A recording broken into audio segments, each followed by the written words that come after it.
Bienvenidos a todos, bienvenidos a un meetup más de la comunidad de UX. Como siempre digo al comienzo de cada meetup, la idea de estos encuentros, cuando se puede presencial, genial, pero en estos últimos meses los vinimos haciendo de forma remota. La idea es compartir el conocimiento de la comunidad. Cada uno tiene cierta experiencia, cierto expertise, y estaría bueno que vayamos compartiendo eso porque mientras más compartimos, más aprendemos de los otros y se fortalece el vínculo eh, entre los perfiles de diseñadores y gente que hace diseño. No necesariamente tienen que ser diseñadores los que diseñan. Muchas veces son los front-end mismos los que terminan diseñando pantallas, o hay veces que viene alguien que no está diseñando interfaces ni hace procesos de UX, pero está interesado y quiere aprender sobre eso. Y creo que encontrar diseñador UX UI es más difícil en Paraguay que encontrar developer y todo. Entonces creo que está bueno que se fortalezca este sector. Gracias a todos por estar. Les presento a Ricardo Dos Santos. En realidad él se va a presentar. El tema de hoy es testing de usabilidad y Ricardo va a compartir con nosotros su experiencia haciendo user testing y nos va a dar algunos tips. Si quieren pueden ir escribiendo las preguntas en el chat o dejan las preguntas para el final. Te paso la palabra a Ricardo. Gracias, gracias. Bueno, antes de nada, como le estaba diciendo Albert, me llamo Ricardo Santos, soy diseñador de experiencia de usuario hace más o menos 5 años, ¿verdad? Arranqué antes que eso haciendo frontend, justamente, web frontend. Hice muchísimas webs así con HTML, CSS, JavaScript. Hasta ahora hago muchas webs, pero más me estoy dedicando a esto, ¿verdad? Y bueno, aprendí muchísimo sobre esto en The Interaction Design Foundation, que es una academia web que tiene así como 80.000 estudiantes, muy buenas. Si quieren empezar a lo que es UX, es algo buenísimo y les recomiendo totalmente. Bueno, hoy vamos a estar hablando de testeo de usabilidad, pero antes que eso quería comentar más o menos así a grandes rasgos, quería hablar sobre qué es usabilidad per se, ¿verdad? Me parece que es un concepto así súper que está así flotando en el aire todo el tiempo, pero estaría bueno bajar a tierra así que es usabilidad, ¿verdad? Y bueno, usabilidad para mí básicamente es la característica que tiene un producto o una interfaz o lo que sea de facilitarte cumplir un objetivo, ¿verdad? Usabilidad no es solo que algo sea fácil, sino que no te ponga obstáculos, básicamente, ¿verdad? Que es más o menos lo mismo, pero diferente, ¿verdad? Y nada, si vemos citas así de grandes capos de lo que es la usabilidad, como Jacob Nielsen, que creó prácticamente la Biblia de la usabilidad y es fundador de una de las agencias más importantes de diseño de experiencia de usuario, habla justamente de que la usabilidad es un atributo que evalúa la facilidad de uso de las interfaces de usuario, ¿verdad? También otro gurú así del UX es Steve Krug, que escribió uno de los... Creo que para mí, desde mi punto de vista, es el segundo libro que tenés que leer cuando arrancás en UX, ¿verdad? Después de Don Norman, creo que le tenés que leer a él sí o sí, que es el libro de... que tengo por ahí, no sé dónde está. Creo que ese es el segundo libro que sí o sí tenés que leer y tiene un libro que es muy específico sobre testeo de usabilidad que se llama Rocket Surgery Made Easy, creo que se llama algo así, que es súper práctico a la hora de aprender sobre testeo de usabilidad y sobre recibir feedback de productos, ¿verdad? Bueno, y él básicamente habla de que para él la usabilidad es que un usuario llegue a un producto sin mucha experiencia y pueda manejarlo y trabajar sin obstáculos, ¿verdad? Y bueno, una vez aclarado más o menos lo que es usabilidad, me supongo que la mayoría sabe lo que es, pero me gustó arrancar con eso así, bien de cero, una explicación rápida. Eh, Hablemos de lo que es un testeo de usabilidad, ¿verdad?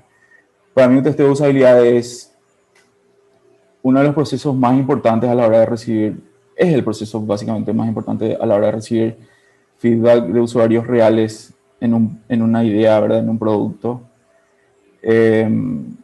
por lo general se realiza al final de cada sprint de diseño.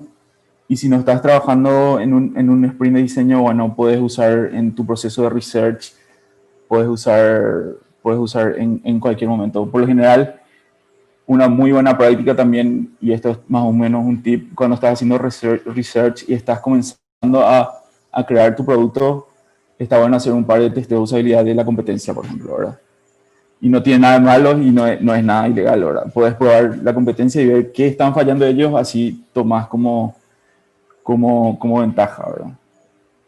Bueno, ¿por qué hacerlo? Hay un montón de motivos por el cual deberías hacer un testeo de usabilidad, pero para mí uno de los principales motivos es que nosotros no somos nuestros usuarios, ¿verdad? Y creo que todos van a coincidir cuando hablan de testeo de usabilidad o de la mayoría de los procesos así de diseño centrado al usuario, que nosotros no somos nuestros usuarios, ¿verdad? Somos usuarios, pero no somos nuestros usuarios. Y esto se explica fácilmente, no fácilmente, ¿verdad? Pero esto se explica con un hecho así súper simple, que es nosotros como creadores de nuestros productos tenemos un sesgo cognitivo que se llama, voy a decir, curse of knowledge, que es básicamente la maldición del conocimiento. Es un sesgo real, así, un cognitive bias, que lo que hace es que nosotros como creadores de nuestros productos, como les dije, pensamos que todos tienen las mismas experiencias, los mismos conocimientos por los cuales nosotros pasamos al crear ese producto. Entonces, cuando nosotros le entregamos un producto al usuario y están probando y no entienden cómo hacer las cosas, decimos, pero ¿cómo si es demasiado fácil, verdad? Siempre, miles de veces yo escuché en test de usabilidad, en reviews así de test de usabilidad, ¿cómo si es demasiado fácil? Pero en realidad, esa persona que está llegando a tu producto no tiene la menor idea de cómo se llegó a eso, ¿verdad? Entonces hay muchas cosas que de repente el usuario se pierde así y es por eso, ¿verdad? Y nada, quería también hablar, así para bajar bien a tierra los conceptos, quería hablar de casos así en los que de repente se pudo haber evitado o se pudo haber mejorado un producto haciendo un testeo de usabilidad, ¿verdad? Por ejemplo, este casito. Hace un par de meses o un par de semanas, no sé, no me acuerdo, se implementó, se lanzó el billetaje electrónico, ¿verdad? De los buses de Asunción. Y bueno, tuvo un grave así, al menos uno de las empresas que lanzó su plataforma, tuvo un grave así error de usabilidad, terrible error de usabilidad, o por lo menos un par de errores de usabilidad, ¿verdad? Esto es más que nada así para hacer un review nomás, no es que estoy haciendo algo con mala intención, solo quiero aclarar así conceptos, ¿verdad? El problema en este caso fue que un usuario así cuando hacía una recarga tenía que irse al colectivo y validar su saldo para poder utilizar el producto, ¿verdad? O sea, si vos te quedabas sin saldo, tenías que ir a recargar en algún lado y después subirte al colectivo, validar esa recarga y ahí poder pagar el pasaje, ¿verdad?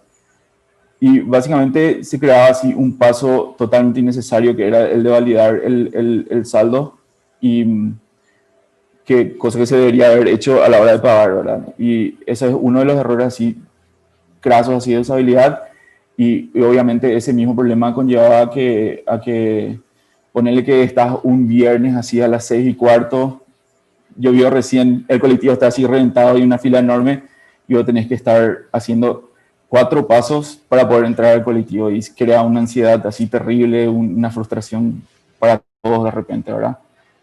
Y nada, después este es un caso así más simple, este es Zoom. Cuando te registras te pone 3 selects, así, ¿verdad? Es algo que es demasiado básico y creo que con un test de usabilidad así rapidito puedes solucionarlo, ¿verdad?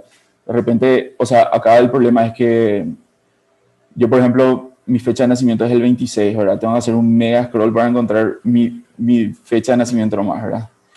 Y bueno, el año, ni qué decir, ¿verdad? Si naciste en los 80, fuiste, ¿verdad? O sea, peor si me supongo que acá hay gente que nació antes, ¿verdad?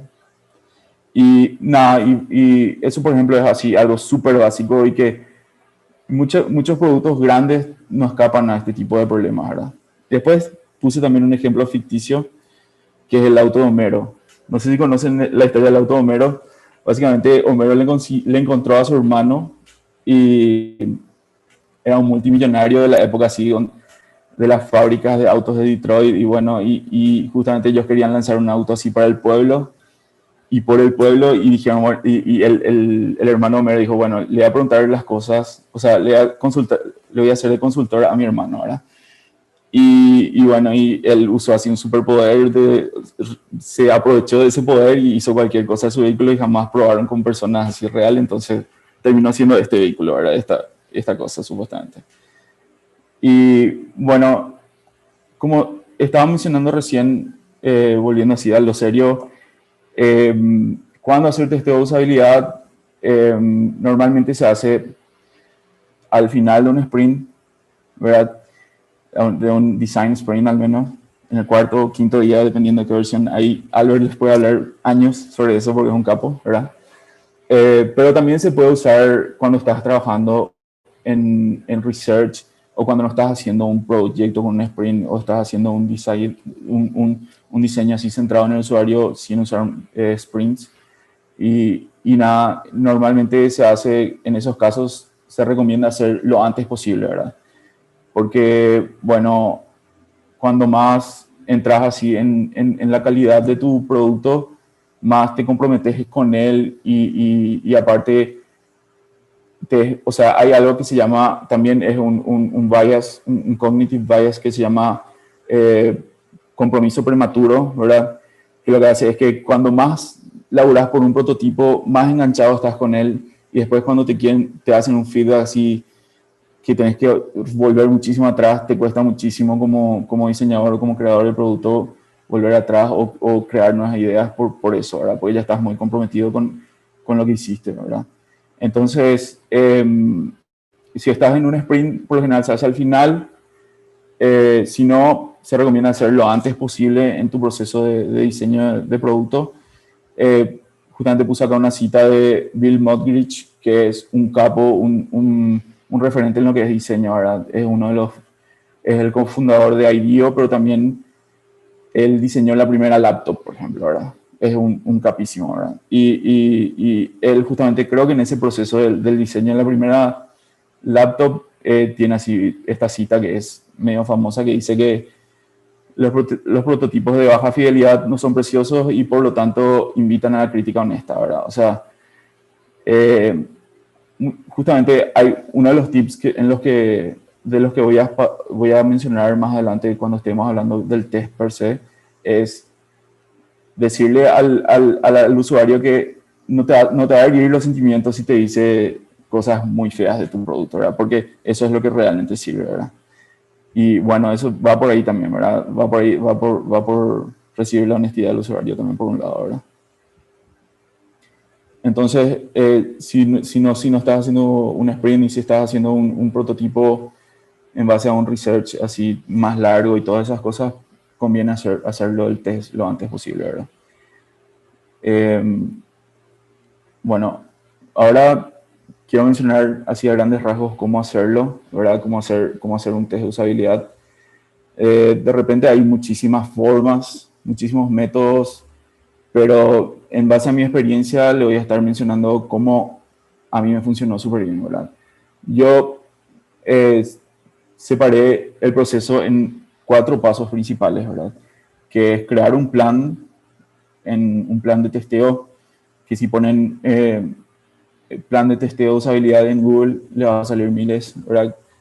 Se realiza después del test, después del planeo y se analiza y se reporta, ¿verdad? Básicamente esos son los 4 pasos que yo tomo al hacer un test. Psicología general básica. Sí. Ahí está hablando mi Alexa. Alexa, apagar. Morir. Bueno, disculpen por eso. Perdón. Bueno, voy a hablar de crear un plan, ¿verdad? El primer paso para mí es crear un plan de testeo de usabilidad que básicamente es la primera documentación que vas a tener con relación a tu testing, ¿verdad?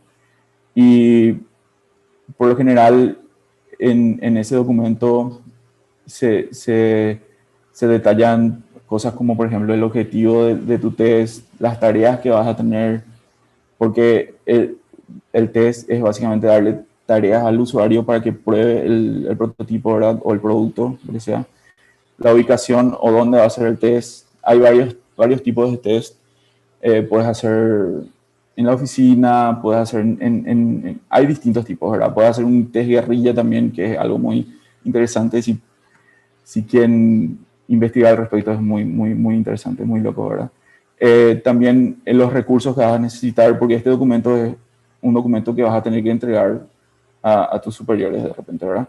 Y por lo general en los recursos que necesitas se detalla cámaras, teléfonos, micrófonos, software, lo que sea, ¿verdad? Porque hay que hacer un registro del testeo y bueno, todo lo que sea software y hardware se detalla ahí. También cuántos usuarios vas a testear y qué datos planeas obtener, ¿verdad? Y qué respuestas buscas obtener también, ¿verdad? Entonces, esto así se ve un testeo normal. Hay veces que se usan más gadgets, hay veces que no, pero básicamente esto es un testeo, ¿verdad? A la izquierda se ve un test, creo que en un sitio, algo así, y bueno, ahí consta normalmente de dos personas, ¿verdad? El usuario y el facilitador. El facilitador es la persona que va a estar conduciendo el test, y el usuario obviamente es el invitado, ¿verdad? Bueno, tengo también un prototipo de cómo se ve o sea, por lo general, cuando vos testeas un producto y haces una versión en Figma, por ejemplo, lleva un trabajo así bastante importante de prototipado, ¿verdad? Y quería mostrarle más o menos, no sé si, a ver si puedo compartirlo. Tengo un sitio que es así de muestra, no es un sitio real, pero quería mostrarle así a grandes rasgos cómo se ve un prototipo a la hora de testear, o sea, preparado para testear, ¿verdad? A ver cómo hago. No sé cómo se ve. Auxilio. Figma. No encuentro el Figma. Bueno, acá está.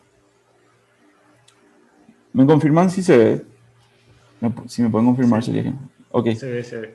Ok, este es así un sitio que, o sea, no es un sitio real, pero básicamente lo que se hace es, una vez que vos diseñas todo el prototipo, tenés que hacer las conexiones para que el usuario pueda tener interacción dentro del prototipo, ¿verdad? Entonces, en Figma, por lo menos, o sea, en Sketch es más o menos lo mismo. Bueno, en casi todos los software parecidos a esto, es más o menos el mismo proceso, solo que algunos son más avanzados o menos avanzados, ¿verdad? Básicamente lo que haces es conectar pantallas y de esta manera, ¿verdad? Acá dándole prototipo, conectas pantallas y le das lo que querés, ¿verdad? O sea, le das los detalles de la interacción, ¿verdad? Y después esto se comparte con el usuario, si es, como en este caso, el prototipo en una web, se comparte el link y se abre en el navegador, ¿verdad? Si vos le das acá en el Play, le podés compartir el prototipo al usuario. Y nada, y prácticamente esto en full screen la experiencia es prácticamente de una web, ¿verdad? Y si es una app, bueno, Figma, en el caso de Figma, por ejemplo, y creo que Framer y Sketch también tienen una app que hace mirror de tu programita. Entonces vos puedes abrir el link ahí, ¿verdad? Y testear como un producto, ¿verdad? Nada, eso nomás quería mostrar cómo funcionaba el proceso de crear un prototipo y mostrarle al usuario, ¿verdad? Básicamente esto, vos copias el link, pegas en el navegador y se ve como una web, ¿verdad? Ok, ahora para volver a mi slide. Bueno, ahí creo que ya volví a mi pitch. Por cierto, Pitch es una aplicación genial que me recomendó Albert acá, súper buena para crear este tipo de slides. más lindos inclusive, pero bueno, yo hice súper rápido. Me centré en el contenido. Bueno, el siguiente paso para hacer un test, como estaba mencionando antes, al test lo divido en 4 pasos, ¿verdad? El primero fue el plan, el segundo fue facilitar el test o realizar el test, es realizar el test, ¿verdad? Y acá, para mí, realizar el test para mí tiene 3 pasos así esenciales, ¿verdad? El pre-test, el test per se y el post-test, ¿verdad?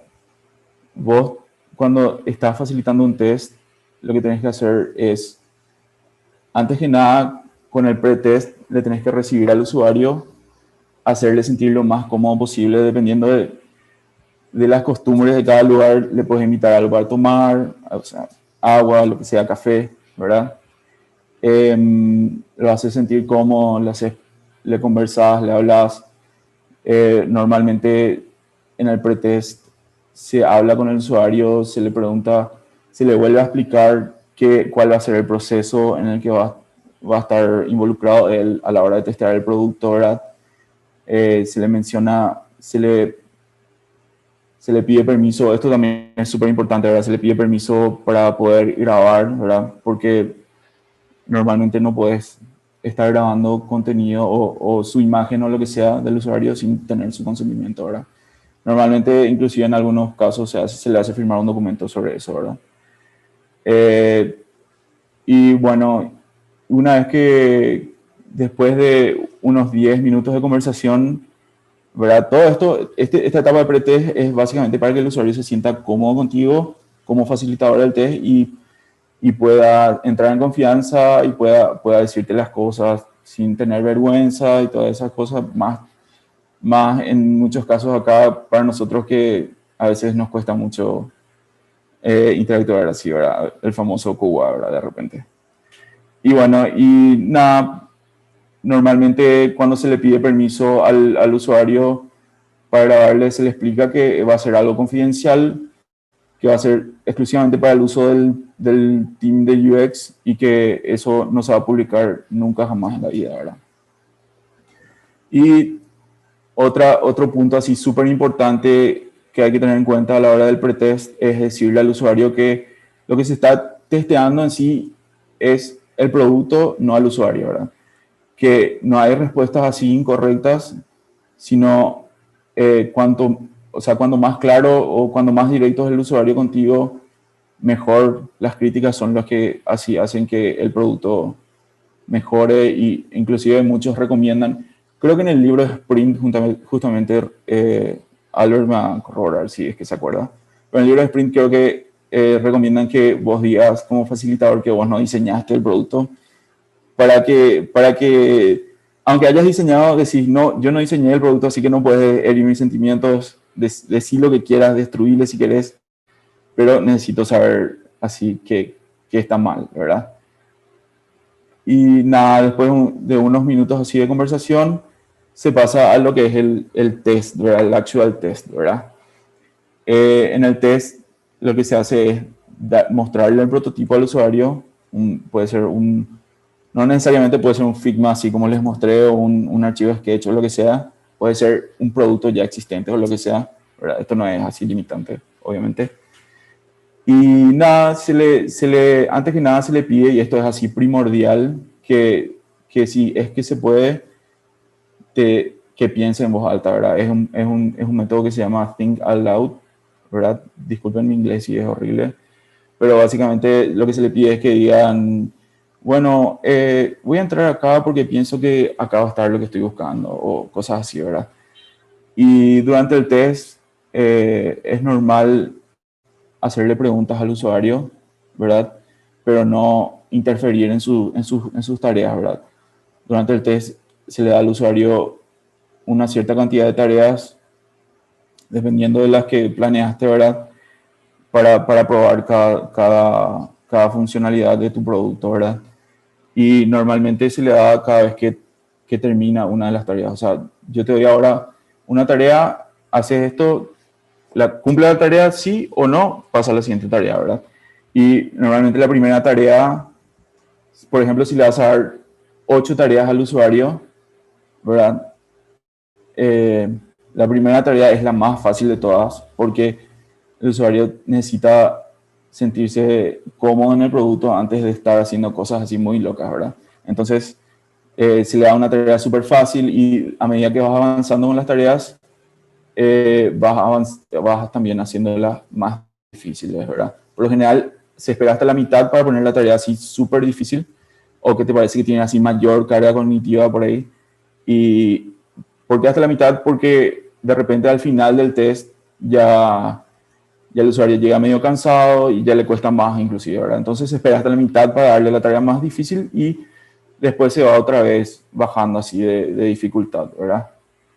Y nada, y como le estaba mencionando, durante el test, por lo general no se interfiere con el usuario más que hacerle preguntas para incentivar que piense en voz alta, ¿verdad? Tipo, ¿y qué esperas ahora? ¿Qué esperas que pase ahora? ¿O qué harías entonces? O cosas así, ¿verdad? Porque es muy importante que el usuario así piense en voz alta, ¿verdad? A la hora del test. Sé que es medio incómodo de repente, pero, o sea, puede llegar a ser medio incómodo para el usuario, ¿verdad? Pero es súper importante porque hay mucho feedback ahí, ¿verdad? Y también es importante evitar preguntas dirigidas así como, ¿te gusta esto, verdad? O preguntas que terminen en respuestas como sí o no, ¿verdad? Tipo, siempre son preguntas abiertas, ¿verdad? Cosas que atender son, o sea, las cosas que después vas a tener que ir reportando, ¿verdad? O analizando son, por ejemplo, que el usuario esté confundido o que llegó hacia un callejón sin salida o que falló en la tarea o que esté frustrado y cosas así, ¿verdad? Siempre también es importante decirle al usuario antes de empezar que el usuario se puede bajar en cualquier momento del test, ¿verdad? Que no hay problema con eso. Y nada, y algunos tips, así por mi experiencia, dolorosa experiencia, esta la primera en particular es testear el test, ¿verdad? Porque testear con cualquier compañero de trabajo agarras y te puedes sentar un ratito, ¿verdad? Y testeas el test, porque te puede saltar cualquier cosa a la hora de testear el test, o sea, a la hora de hacer el test. Entonces es súper importante, ¿verdad?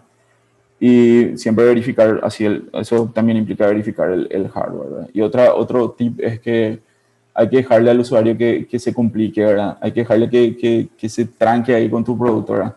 No hay a ser impaciente, no seas impaciente así, espera a que él resuelva el problema. Y si el usuario de repente te incita a que le respondas las soluciones, por lo general lo que se le dice al usuario es, mira, nosotros lo que estamos testeando es en un caso, o sea, lo que estamos testeando del producto es en un caso con un usuario que no tenga todas las respuestas. Entonces, idealmente lo que esperamos es que algunas respuestas lastimosamente no te voy a poder contestar, así que lo que esperamos es que nos entiendas en ese caso, ¿verdad? Justamente. Y bueno, después el siguiente paso es el post-test, ¿verdad? El post-test normalmente hay dos formas de manejarlo, ¿verdad? Esto es ya cuando el usuario suelta el prototipo y termina todas las tareas, ¿verdad? Normalmente hay dos formas de manejarlo. Una de las formas es hacer un debriefing questions, creo que era en inglés, pero bueno, básicamente son preguntas de resumen, ¿verdad? Esto se usa mucho en los sprints y eso. Que por lo general se le hace preguntas así, ¿qué te gustó del producto? ¿Qué mejorarías de él? Comparado al producto que usas actualmente, ¿qué te parece este? Cosas así, ¿verdad? Si bien esas respuestas de repente no van a tener un poder absoluto así de cambiar el producto, siempre se encuentran así feedbacks súper interesantes en esos casos, ¿verdad? Otro método que se utiliza también es darle un cuestionario escrito, o sea, no escrito, o sea, un cuestionario per se y por lo general se hace, o sea, yo hago normalmente en Google Form porque te saca así datos súper interesantes, te saca todo ya bien digerido y es esto básicamente, ¿verdad? Por lo general se muestra así pantallas y screenshots de las cosas que él estuvo haciendo y que te califique del 1 al 5 entre si es complicado, fácil o lo que quieras, el adjetivo que quieras poner, ¿verdad? Normalmente hacer este ranqueo así del 1 al 5 creo que se llamaba System Usability Scale o algo así, no recuerdo bien. Pero eso es básicamente. Y con Google Form es súper fácil. Creo que esto podemos, después con el link de la grabación, podemos compartir el template de esto. Yo tengo por ahí. Y también de los reportes tengo los links, así que podemos subir los templates en el grupo más adelante. Y nada, esto es cuando le das una respuesta con el Google Form. Creo que, si no todos, la mayoría seguramente están familiarizados, ¿verdad? Y bueno, y también puedes testear el contenido en sí, ¿verdad? O sea, recibir feedback sobre el contenido en sí, ¿verdad? Si estuvo claro el contenido. Lo importante es también siempre poner screenshots porque de repente al final del testing el usuario ya se va olvidando, ¿verdad? De las cosas. Entonces está bueno ponerle así otra vez screenshots del contenido, o sea, del producto. Bueno, y después el siguiente paso es analizar la cantidad de información que tenés, ¿verdad? Normalmente en un sprint los participantes hacen un feedback board, creo que se llamaba, que es básicamente una pizarra donde se ponen y acá Albert me va a corregir seguramente, ¿verdad? Pero es una pizarra donde se ponen los hallazgos positivos y negativos porque normalmente del otro lado del test los otros participantes del sprint están escuchando el test, ¿verdad? O están viendo o están escuchando, ¿verdad? Entonces ellos van tomando notas también y ponen en una pizarra de feedback, ¿verdad? Separan en cada task y ponen qué fue lo bueno que encontraron, que anotaron, y creo que son 2 post-its, uno rojo y uno verde, y bueno, el rojo es para las cosas, los hallazgos negativos, y los positivos los verdes, ¿verdad? Bueno, otra forma de hacer, que es la forma más larga, es juntar todo este contenido, analizarlo y hacer un reporte, ¿verdad?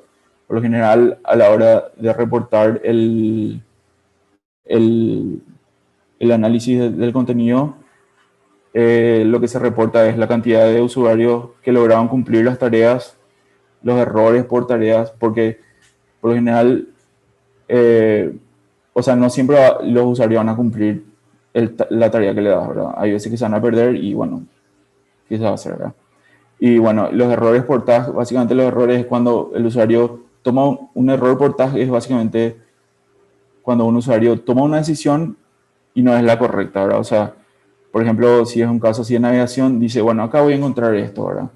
Y se va y no era ahí, bueno, tiene que regresar, ¿verdad? Y también las confusiones por tag, por lo general, se reportan. Y hallazgos positivos, es muy importante agregar hallazgos positivos, ¿verdad? Que elogió el usuario del producto, porque o si no va a ser todo va a ser negativo, y bueno, se recomienda poner también las cosas buenas que dijo el usuario, ¿verdad? Y las áreas de mejora, ¿verdad? Estés trabajando no en un sprint, lo que se recomienda, o sea, lo que normalmente se hace es hacer un buen reporte así que puede entrar en un mail. Normalmente no se hace algo innecesariamente largo como se hacía antes, que tenía así 200 páginas eso, ¿verdad? Y bueno, y se hace un reporte así con screenshots, con toda la información. Y también un tip en esta parte es que si estás trabajando como UX en una compañía, a la hora de reportar esto, le juntes así a la gente, no solamente a la gente más importante, a los jefes, eso, sino a todos, ¿verdad? Porque, y le juntes y le muestres, ¿verdad? Inclusive puedes mostrar algunas grabaciones, ¿verdad? Y algunos contenidos, algunos cómo el usuario estuvo lidiando con tu producto, porque para comenzar genera así empatía con el usuario a la hora de desarrollar un producto a nivel así empresa, y también ver cómo los usuarios lidian con tu producto te cambia totalmente la forma de trabajar. O sea, te rompe la cabeza prácticamente, ¿verdad? Te vuela la cabeza, como dicen. Y eso es súper útil. Y... Un segundito, se me cerró acá. Bueno, y básicamente eso. otras recomendaciones que quería darles, si pueden leer sobre...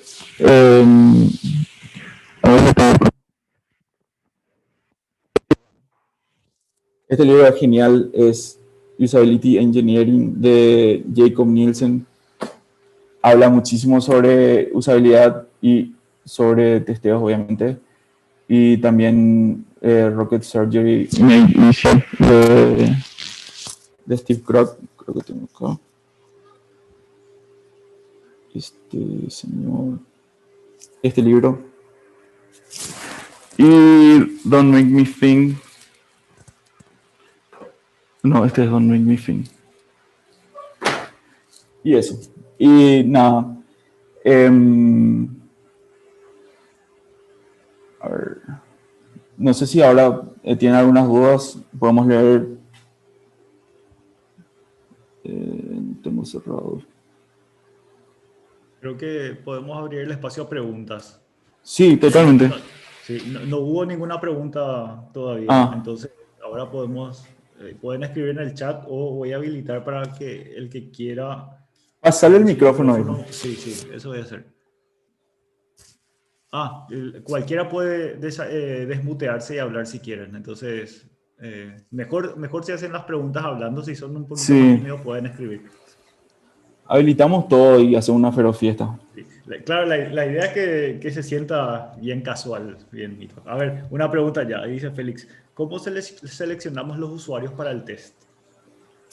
Bueno, hay muchas formas, ¿verdad? Este señor Steve Krug recomienda así bajar la vara muchísimo y reclutar a cualquiera, pero también en algunas personas o algunos autores recomiendan buscar personas de tu segmento, y creo que es lo más correcto, ¿verdad? Buscar personas de tu target, del target de tu producto, ¿verdad? Esas son cosas que antes del usability testing tenés que tener más o menos ya una idea, ¿verdad? Del target de tu producto, y por lo general se testean por segmentos 5 personas, ¿verdad? En un proceso ágil creo que son 5 personas también, ¿verdad? Sí. Al final. De hecho, hay un estudio estadístico que dice que cuando es test de usabilidad, por lo menos con 5 personas, vos aprendés el 80% de los errores en promedio. Y aprender el 20% restante es demasiado esfuerzo, demasiada gente más necesita. Sí, y normalmente lo que dice es que con el primer usuario aprendes muchísimo, con el segundo usuario se te enciman muchas respuestas, pero también aprendes algo y así, ¿verdad? Y se va achicando el margen, y con 5 usuarios supuestamente es el sweet spot, ¿verdad? Sí. A ver, más preguntas. Yo tengo una mientras. ¿Tenés experiencia? ¿Llegaste a hacer algún test remoto? Sí, hicimos y usamos, no me acuerdo cómo se llamaba, pero sí, llegamos a hacer. Y llegamos a hacer también test remotos sin unconducted testing, usertesting.com. ¿Qué diferencia sentiste entre presencial y remoto en tu experiencia? Y, o sea, es difícil saber si pudiste haber recibido menos feedback, ¿verdad? Porque es difícil comparar, pero, o sea, no tenés punto de comparación, ¿verdad? Pero se siente que recibís menos feedback, no sé cómo te voy a explicar, ¿verdad? Estando al lado del usuario parece que pillas más cosas así, ¿verdad? Pero sí, ahora mismo, por ejemplo, creo que es súper recomendado y recibís muchísimo feedback igual, ¿verdad? O sea, a la hora de que decidís hacer un test de usabilidad, luego ya sí o sí recibís feedback, de alguna u otra manera. Acá hay dos preguntas. Primero Juan y después Carla. Entonces, Juan, si querés activar tu micrófono, podés Hola, activar. hola. ¿Qué tal? ¿Cómo están, chicos? Todo bien. Gracias por la charla, en serio, muy útil. Qué suerte. Y justamente estaba pensando cómo no ser invasivo con el usuario que está testeando, ¿verdad? Como eso que dijiste, que piensen en voz alta, Sí, bastante desafiante ha de ser. sí. Y a mí se me ocurrió algo así, improvisando, ¿verdad? ¿Qué te parece si yo le digo al usuario, ¿Será que podés decir todo lo que estás haciendo en voz alta? Tipo, ahora estoy tratando de abrir la aplicación, estoy tratando de buscar tal producto, de agregar a mi carrito, como que vaya relatando todo en primera persona y eso me parece una instrucción fácil de entender, como para decirle al usuario. Relata un poco Claro. todo lo que haces y lo que no te sale y lo que sí te sale. No sé si te parece esa buena idea, Ricardo. De hecho que esa es la recomendación, ¿verdad? Cuando arrancas le decís, ¿verdad? Lo que te voy a agradecer es que me vayas diciendo qué vas pensando, ¿verdad? Y sí, esa es una de las principales así, recomendaciones. ¿No? Normalmente, o sea, hace poco estuve leyendo un artículo que dice que es darle demasiado carga de repente al usuario, carga cognitiva, pero creo que es una herramienta muy útil y que sirvió, a mí me sirvió siempre, muchísimas veces, ¿verdad? Decirle que si no le cuesta mucho, le agradecería que piense en voz alta, ¿verdad? O Claro, y sea, ahí sería... Sí, perdón. que yo todos los test que hice le pedí eso al usuario, ¿verdad? Ujú. Que piense qué está haciendo, o sea, que diga en voz alta qué está haciendo, ¿verdad? Por eso es muy importante lo del pretest que dijiste, ¿verdad? Que Sí, para para que que tengan siente, la confianza suficiente como para estar contándote todo claro. sin filtro, más o menos. Claro, de repente por los hardware, por ahí no puedes hacer el test. O por ahí puedes también, ¿verdad? Tienes que ver la forma, pero si haces así en un sofá o en un lugar así, o si te podías a su casa inclusive, genial, ¿verdad? Pero cuando más cómodo esté el usuario, más fácil es para vos recibir feedback, ¿verdad? Ok, Y eso gracias, es lo Che. bueno cuando haces el test en vivo, vos podés leer el cuerpo de la otra persona. Y Sí, generalmente algo que yo hago siempre es, me tomo mucho tiempo, si el test dura media hora, por lo menos 10 minutos hablando de cualquier cosa antes de mostrarle la app. Bueno, no cualquier cosa en realidad, hablando del contexto de la app, de los hábitos de la persona. Y te das cuenta cuando ya se siente cómodo y ahí le mostras la app y empezás a... Y hay veces sí. que... Sí. No, seguí nomás, te estaba.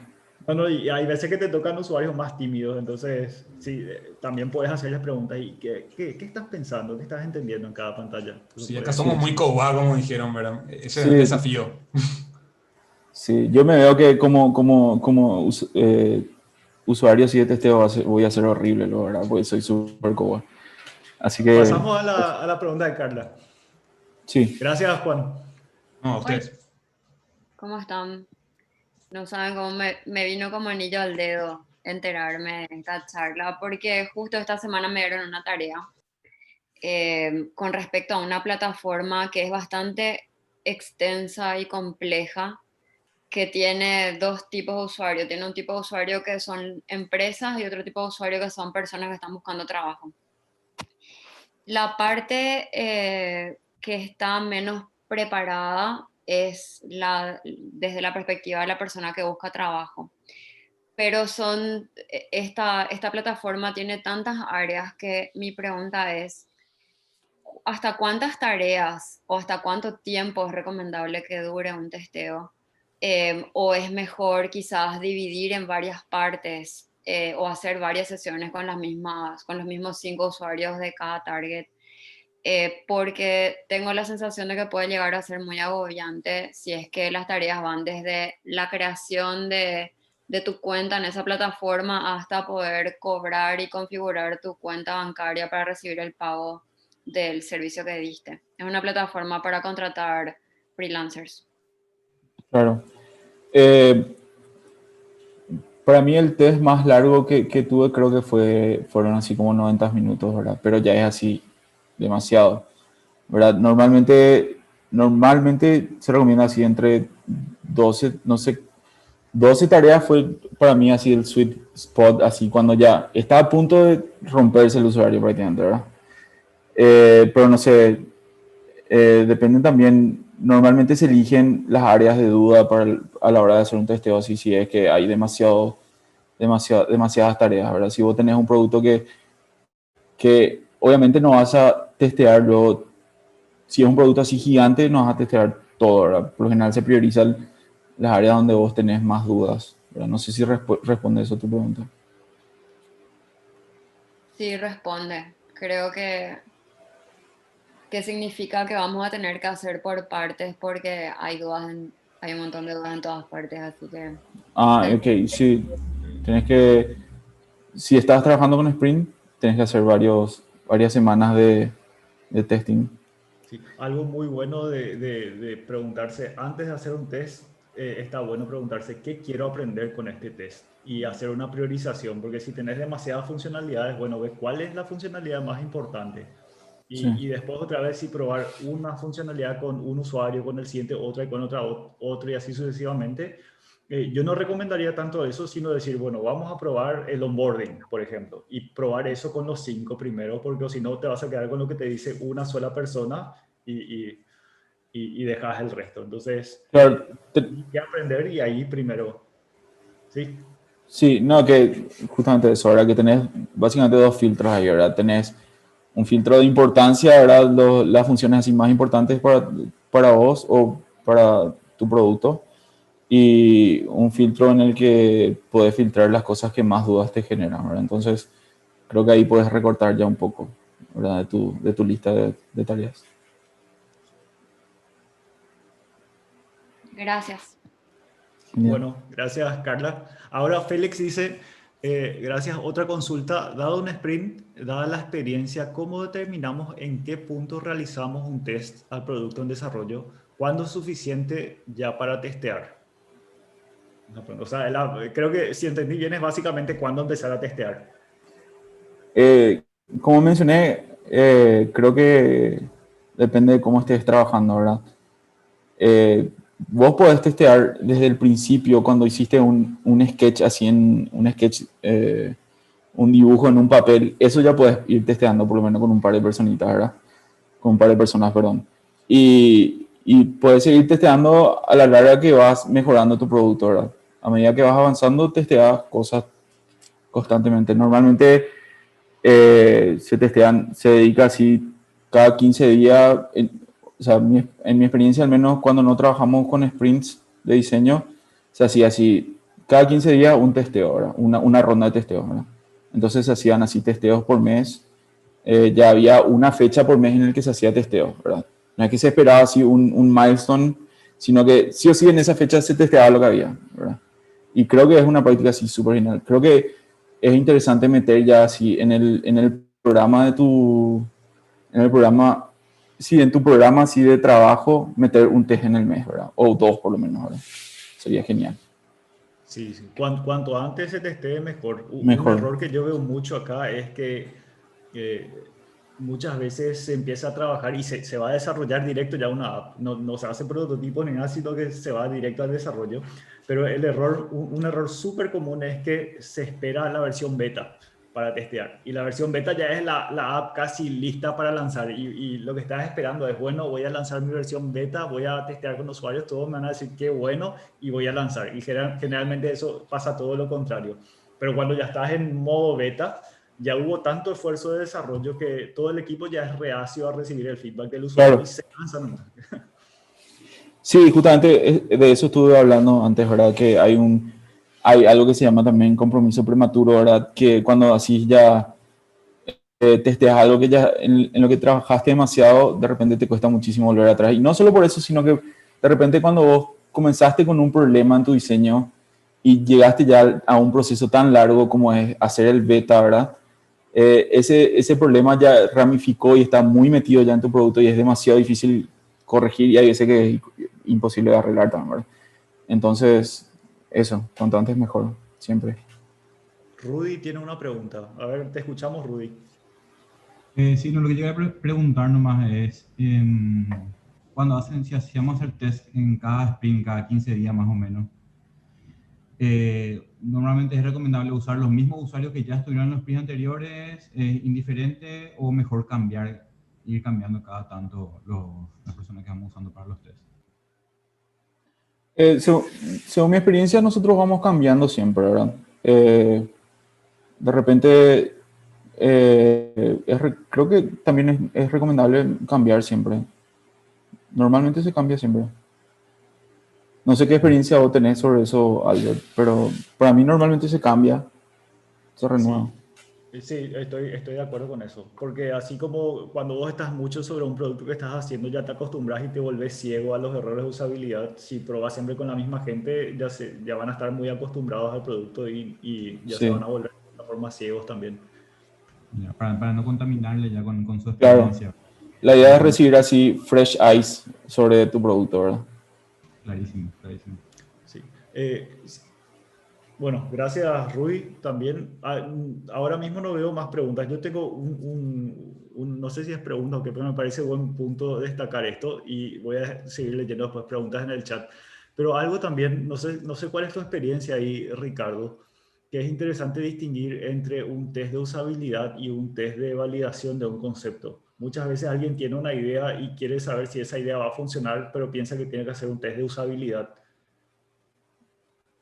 Sí, sí, o sea, de repente, justamente la otra vez estaba viendo una charla en la que hablaban de en qué momento hacer un A/B testing, por ejemplo, y no un test de usabilidad. Y depende mucho en realidad de qué tipo de feedback querés recibir, ¿verdad?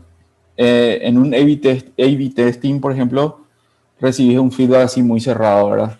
Tipo, o este, básicamente, ¿verdad? En cambio, en un test de usabilidad recibís opiniones así súper abiertas, súper generales, ¿verdad? Entonces, depende de qué dato querés recibir, usas la herramienta adecuada, ¿verdad? Como en todo, básicamente. No sé si eso responde. Sí, sí, porque, o sea, era un comentario más que una pregunta. Sí, Y quería ver si vos tenías nomás alguna experiencia relacionada a eso. Porque me imagino más es como que vos querés, podés tener una app que sea muy fácil de usar, pero que resuelva un problema que a nadie le interesa resolver. claro, claro, totalmente. De hecho que eso es también, por eso el sprint, el design sprint es una herramienta súper potente, ¿verdad? Y apps que sean muy difíciles de usar, que tengan muchos errores de usabilidad, sin embargo resuelven problemas importantes. No sé si se acuerdan de las primeras versiones, o no sé, incluso ahora tal vez, no quiero cañarle a nadie, pero las primeras versiones de Classify, por ejemplo. ¿Cuánta gente usa Classify? Y no es el sitio más, o si vamos en inglés, Craigslist, es un sitio así súper feo. La verdad que no es tan difícil de usar, pero en apariencia no te llama la atención, pero tiene millones de usuarios. Ahí Claro. Carla pregunta, ¿qué cursos recomiendan para profundizar en esto? Creo que vos tenías alguna sugerencia, Ricardo. Sí, hay un curso de sprint en Platzi que hace Albert, que está muy bueno. Te metí ahí Creo que del no me... papo. Tranquilo. Eh, También yo, como mencioné al principio, estuve haciendo cursos al principio en Interaction Design Foundation. Voy a escribir ahí la dirección, ¿verdad? Es justamente un sitio de cursos súper interesante y tiene así, sobre todo lo que es UX, pues tenés un montón de cursos de UX y está separado así por cosas súper específicas, ¿verdad? Hay cursos así de usabilidad, hay cursos específicos sobre testing, hay cursos sobre patrones de diseño para tener un producto más usable, de todo hay, ¿verdad? Hay incluso cursos de sprint, pero no tan buenos como lo que hace Albert justamente. Incluso si buscan algo en español, en Platzi creo que hay también cursos específicos sobre usabilidad. Sí, claro, en español creo que una de las más importantes es justamente Platzi, ¿verdad? Y después están las famosas eh, Udemy y esos sitios que son muy conocidos también. Coursera también tiene Coursera también, sí. muy, muy buenos cursos. Así que si engancharon el Coursera, el free Coursera, pueden buscar ahí también. Bueno, a ver, más preguntas. Aparentemente, por ahora no. Una pregunta, Juan Ramírez. Una pregunta más relacionada a UX en Paraguay en general. ¿Te escuchamos, Juan? Sí, como estoy recién entrando en esto, estoy con una etapa exploratoria todavía. Justamente estoy tomando el curso de Coursera también. Hay unas cuantas clases sobre research, UX. Hay un curso bastante interesante, si pueden mirar ahí en Coursera. Creo de la Universidad de Michigan o algo así. Y estoy explorando un poco. Y ya que ustedes están en el tema, les pregunto qué tipo de clientes ya tienen. Sé que algunos están haciendo sus propias apps también, aplicando lo que aprenden en UX en sus propias apps. Pero ¿cómo es así digamos, un vistazo general de la situación de la industria UX acá en Paraguay? Si me pueden decir así rápidamente. ¿Quieres comenzar, Ricardo? Bueno, no hay problema. Hoy por hoy está muy bueno, está mucho mejor que en cualquier otro momento, ¿verdad? Hay de repente, creo que en algún momento mencionó algo, ¿verdad? Pero de repente hay empresas que buscan UX inclusive sin saber qué es UX, ¿verdad? Entonces eso es un arma de doble filo porque tenés que tratar de convencerle de los procesos después a las empresas, ¿verdad? Que es realmente UX. Pero que exista ese awareness, que exista ese interés ya, está muy interesante y sí hay. Es algo que muchas empresas, eh, yo sé de muchas empresas que sí están trabajando UX, están haciendo sprints, ¿verdad? Y sí, y eso básicamente. No sé si pude responder bien. Y si te vuelvo a hacer otra pregunta un poco más específica.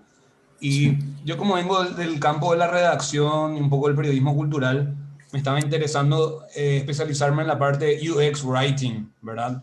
Y es Ujú. algo que no veo, tal vez acá en Paraguay todavía son todos multiusos los muchachos, ¿verdad? Como que hacen varias cosas, pero ¿qué tan estratégico les parece a ustedes que yo diga, no, yo me especializo en UX Writing y UX Research, ponele? Si es estratégico, no, tengo que hacer de todo un poco. Albert, no sé si querés comentarlo vos. Yo diría, depende. Si vos querés hacer solo UX Writing, tu solución va a ser al final, y que de hecho no es no es mala idea para nada, pero es trabajar para una empresa para afuera. Probablemente en algún país de Europa o Estados Unidos y probablemente en inglés. Pero sí, eso de tener un rol súper específico, y yo solo hago esto, es muy común en países del primer mundo, pero en Latinoamérica no. O sea, de hecho, vos le decías acá a alguien, no, yo hago UX Writing.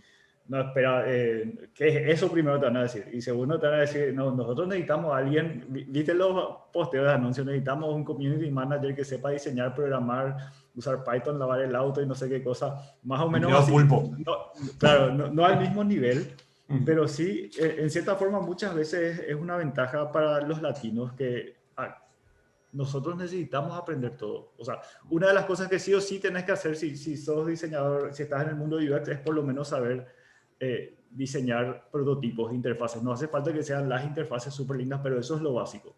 Claro, Y claro. después sí podés, bueno, hacer un poco de todo y profundizar en UX Writing y sabes, tenés que saber muy bien cómo vender eso y dónde meter. Pero si estás buscando salida laboral en Latinoamérica, es muy difícil que con una sola especialidad muy específica te pueda ir bien. Te va a costar mucho porque las empresas buscan más perfiles. De hecho, buscan perfiles sin saber qué es lo que tienen que hacer. Y eso no pasa solo acá, en Estados Unidos también pasa. Ujú.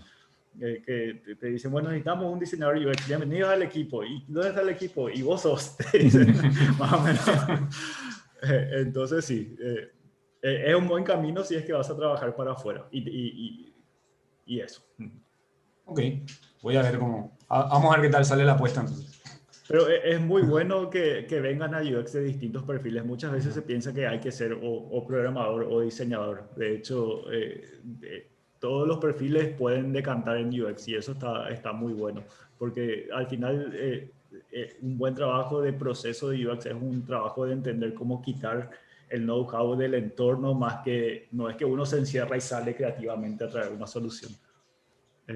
Pueden explorar el sitio Glassdoor, dice Carla, glassdoor.com, para oportunidades de Buenísimo. trabajo en UX. Y creo que Lilian Duarte, ahí está Lili, estaba Lánzalo. levantando la mano, Sí, sí. ¿qué tal, Albert? ¿Cómo estás? Hola Me Lili. pareció muy interesante la pregunta de Juan y él específicamente habló de UX Writing, pero ¿lo mismo va para Research? O sea, digamos, sería el mismo Sí, panorama a nivel Latinoamérica y mundo. sí, sí, yo diría que sí, un poco menos porque research es algo un poco más amplio que UX Writing y cuando vos decís investigación de usuarios van a tener una idea un poquito más clara, pero si vos haces solamente investigación de usuarios, por ejemplo, y no haces después prototipos o wireframes, es como que van a ser, probablemente si vos no tenés nadie más en el equipo se va a quedar el proceso incompleto. Salvo que vos estés en un equipo con gente que hace UI súper bien, entonces vos haces el proceso y haces el research y ellos se encargan de la otra parte y trabajan en conjunto. Pero siempre mi recomendación es por lo menos saber hacer prototipos y saber hacer interfaces. No sé si querés agregar algo a eso, Ricardo. Sí, o sea, hay algo que normalmente se menciona así en las empresas que es la madurez del UX dentro de una compañía, ¿verdad? Entonces depende mucho. Hoy por hoy muchas empresas, si bien están ya trabajando con UX, en Paraguay, estoy hablando en Paraguay específicamente, está todavía, hay todavía un proceso así de maduración que va a llevar todavía mucho tiempo, ¿verdad? Muchas empresas están aceitando la máquina del UX recién ahora, ¿verdad?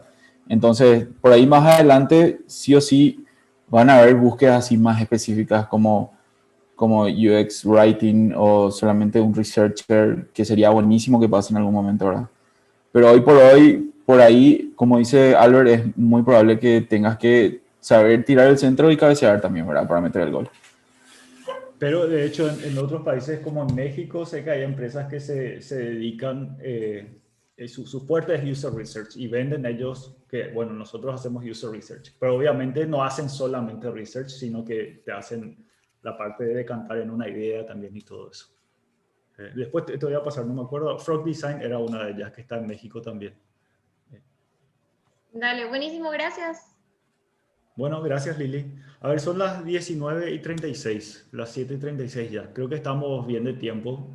Si no hay ninguna otra pregunta, podemos cerrar acá y después continuar conversando en Telegram hay un grupo de Facebook, busquen UX Paraguay y hay un grupo de Telegram que les voy a pasar acá el link, la invitación. No sé, ¿querés agregar algo más, Ricardo, antes de cerrar?